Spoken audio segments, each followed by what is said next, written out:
దైవజనులకి అలాగే క్రైస్తవ సోదరులందరికీ అందరికి కూడా హృదయపూర్వక నమస్కారం.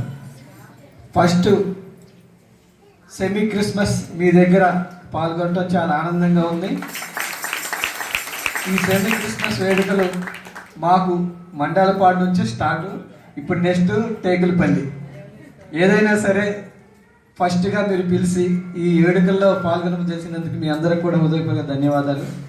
ఏదైతే జీసస్ చెప్తాడో ఎదుటివారి పట్ల ప్రేమ, దయ, జాలి ఎవరైతే కలిగి ఉంటారో అది ఆ దేవుడికి చెందుద్ది. ఎవరైనా కష్టాల్లో ఉంటే వాళ్ళని ఆదుకోమని చెప్తాడు దేవుడు.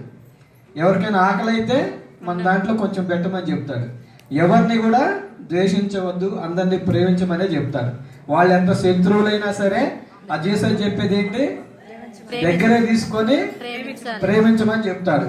కాబట్టి మనం కూడా అలానే చేయాలి, అలానే మెలగాలి. ముఖ్యంగా ఈ క్రిస్మస్ అనేది మన ఒక మండలపాడుకో లేకపోతే ఖమ్మంకో తెలంగాణకో లేదా ఇండియా కాదు, ప్రపంచవ్యాప్తంగా జరుపుకునే అతి పెద్ద పండుగ ఏదైనా ఉందంటే క్రైస్తవులకి అది క్రిస్మస్ మాత్రమే. ఇంత పెద్ద పండుగ ఏ మతంలోనూ కూడా లేదు. కాబట్టి ప్రతి ఒక్కళ్ళు కూడా ఈ క్రిస్మస్ నెల అంతా కూడా మంచిగా మీరంతా ప్రార్థన చేస్తూ మీ గురించి, మా గురించి, మన అందరి గురించి ప్రార్థించాలని చెప్పి మిమ్మల్ని కూడా వేడుకుంటున్నాం. మరొకసారి మీ అందరికి కూడా సెమీ క్రిస్మస్ శుభాకాంక్షలు తెలియజేస్తున్నాం. Thank you.